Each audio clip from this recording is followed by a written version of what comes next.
আমরা মুসলমান, আমরা পরাধীন, স্বাধীন না। মুসলিম শব্দের অর্থই আত্মসমর্পণকারী। মুসলিম অর্থ আত্মসমর্পণকারী। মুসলিম শব্দের অর্থ অনেকেই করে থাকেন, আপনারা হয়তো শুনেছেন, আমিও শুনেছি, যে ইসলাম শান্তির ধর্ম। ইসলাম শান্তির ধর্ম। ইসলাম অর্থ শান্তি, এটা বোঝায়। এই বোঝানোটা প্রকৃত বোঝানো না। এটা সমাজে যারা চালু করেছেন, কিছু মানুষের উদ্দেশ্যে ঝামেলা আছে। ইসলাম শান্তির ধর্ম বলে এই কথা বোঝায় যে তোমরা কারোর সাথে রাগে কথা বলতে পারবা না, তুমি না ইসলাম ধর্মের অনুসারী। ইসলাম ধর্মের অনুসারী হলে তুমি কারোর সাথে উঁচা আওয়াজে কথা বলতে পারবা না, তুমি না মুসলমান। ইসলাম শান্তির ধর্ম বলে এটাই বোঝায় ইসলামে চিল্লানো চলবে না, ইসলামে দাঙ্গা হাঙ্গামা চলবে না, ইসলামে যুদ্ধ জিহাদ চলবে না, এটা বোঝায়।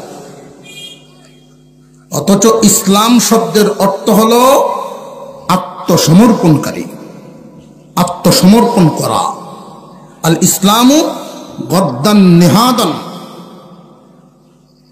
ইসলাম শব্দের অর্থ আত্মসমর্পণ করা। নিজের চাওয়া, নিজের স্বাধীনতা যা আছে সব কুরবানি দিয়া ইসলামের ভিতরে আমি ঢুকলাম, তো মুসলিম হইলাম। মন চাহি জিন্দিগি করা যাবে না, রব চাহি জিন্দিগি করতে হবে। মুসলমানের জন্ম থেকে নিয়ে মৃত্যু পর্যন্ত, রান্নাঘর থেকে নিয়ে সংসদ পর্যন্ত এমন কোন সেক্টর নাই, এমন কোন বিভাগ নাই যেই বিভাগে ইসলামের বিধান নাই। স্বামী স্ত্রীর সংসার কিভাবে পরিচালনা করব, এই বিধানও আল্লাহ কোরআনে নাজিল করেছে। আমি আজকে এই বিষয়টা আপনাদের সামনে নিলাম এই কারণেই, এবং প্রায় জায়গায় এই আলোচনা বেশি বেশি করছি আমি, কারণ দেখতে পাচ্ছি দিন যত যাচ্ছে সমাজে তালাকের পরিমাণ বাড়ছে।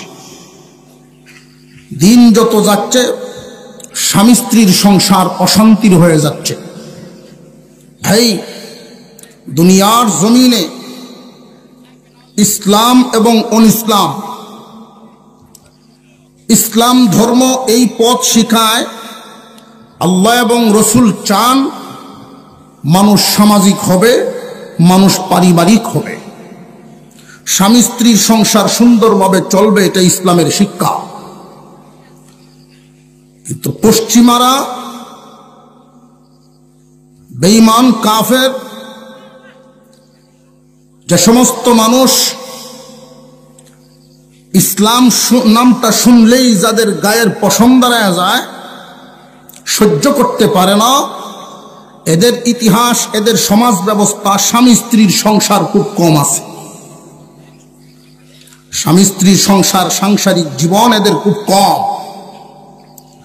ওদের কলা কৌশল একজন নারীকে ঘর থেকে কিভাবে বের করা যায়, আর ইসলামের পরামর্শ একজন নারীকে কিভাবে সম্মানের সাথে পর্দায় রাখা যায়। তাদের লক্ষ্য উদ্দেশ্য একটা সংসার কিভাবে ভেঙে দেওয়া যায়, ইসলামের পরামর্শ একটা সংসার কিভাবে সুখের করা যায়।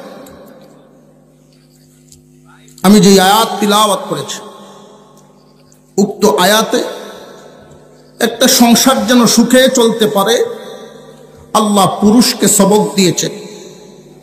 সংসার যেন সুখে চলতে পারে নারীকেও সবক দিয়েছে। পুরুষকে দিয়েছেন 2 সবক, মহিলাকে দিয়েছেন 2 সবক। পুরুষের 2টা সবক যদি পুরুষ পালন করে, আর নারী যদি নারীর 2টা সবক পালন করে, আল্লাহ পাক এই সংসারে আল্লাহর রহমত নাজিল করে দিবেন। আল্লাহর দেওয়া এই সবক পালন করতে যদি ব্যর্থ হয়, তখন সংসারে ঝামেলায় দেখা দিবে, ঝগড়া ফেসাদে দেখা দিবে। ঝগড়া ফেসাদে দেখা দিলে মীমাংসা করতাম গিয়া আমাদের মর্জি মতো না কোরআনের বিধান মতো? কোরআনের বিধান মতো। আমাদের মর্জি মতো যদি কোনো সমাধান করতে যাই তাহলে হিতে বিপরীত হবে। কোনো এক জায়গায় যদি আগুন লাগে, আগুন নিবানোর জন্য পানির বদলে যদি দেখতে অটোমেটিক সেম দেখা যায়, পেট্রোল দিয়ে দেয়, দেখতে তো পানির মতো, পানি না দিয়া পেট্রোল দিচ্ছে, আগুন কি নিবব না আরো দ্বিগুণ, 4 গুণ, 5 গুণ আরো বাড়বো?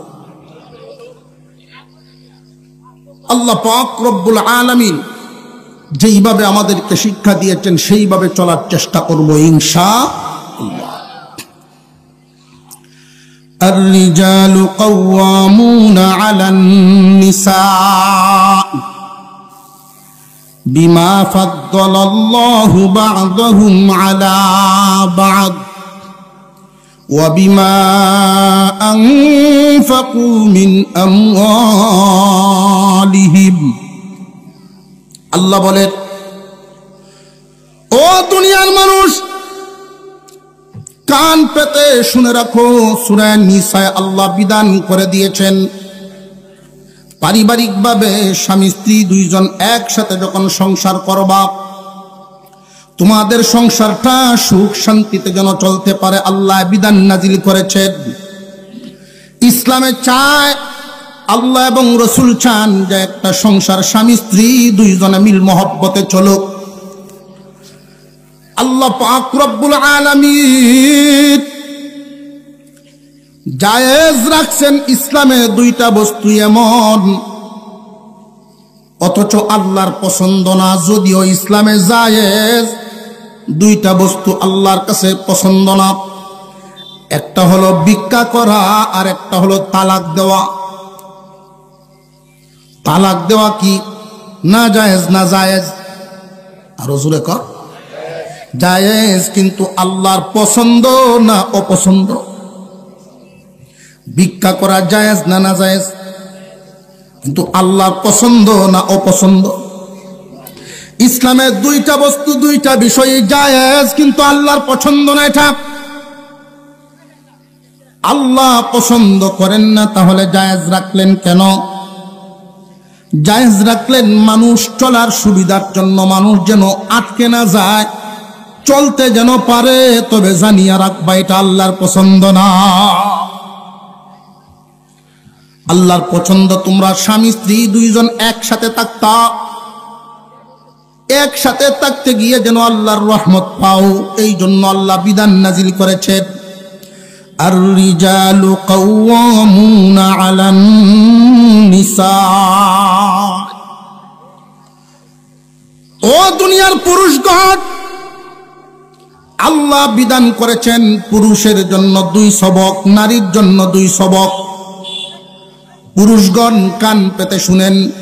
প্রথমে আল্লাহ পুরুষের সবকগুলো বর্ণনা করতেছেন। প্রথমে পুরুষদেরকে সবক দিলেন 2টা। এই 2 সবক মানিয়া তোমরা সংসার চালাইবা, আল্লাহর রহমত দিয়া ভরপুর হইয়া যাইব। 1 নাম্বার, মহান মাওলাই করিম বলেন, সংসারের কর্তৃত্ব, সংসারের মাতাব্বরি আমি পুরুষদেরকে দিলাম। ও দুনিয়ার নারীগণ, তোমরা পুরুষদের আওতায় থাকবা, পুরুষদের অধীন থাকবা, পুরুষদের ছায়া তলে তোমরা থাকবা।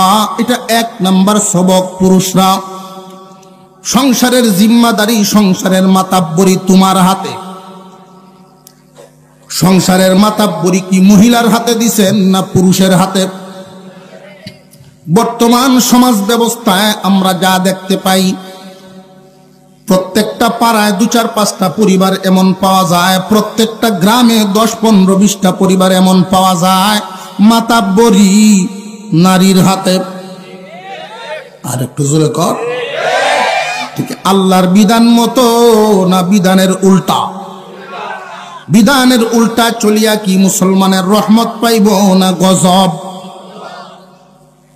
মাতাব্বরি পুরুষের হাতে আল্লাহ দিয়েছেন। আল্লাহ প্রশ্ন জাগতে পারে, পুরুষের হাতে আল্লাহ কেন মাতাব্বরি দিলেন? জিম্মাদারি পুরুষদেরকে আল্লাহ দিলেন কেন? পুরুষদেরকে আল্লাহ জিম্মাদারি দিলেন এই কারণে, মহান মৌলাই করিম খুব ভালো করে বুঝবেন, খুব ভালো করে বুঝবেন।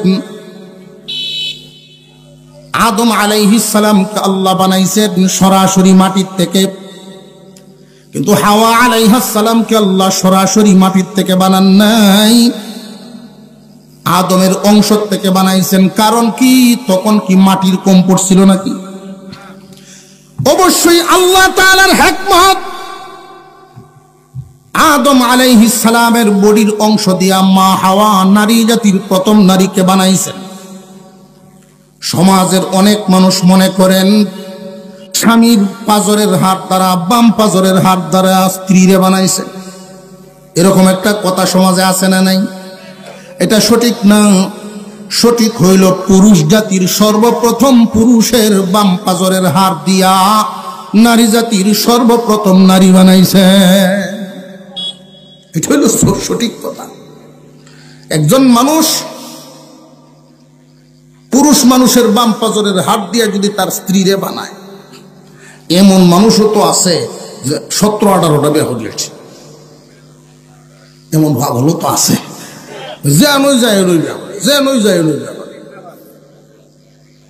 আমার দেখা সর্বোচ্চ 17 পর্যন্ত আছে, বুড়ো হয়ে গেছে বেটা।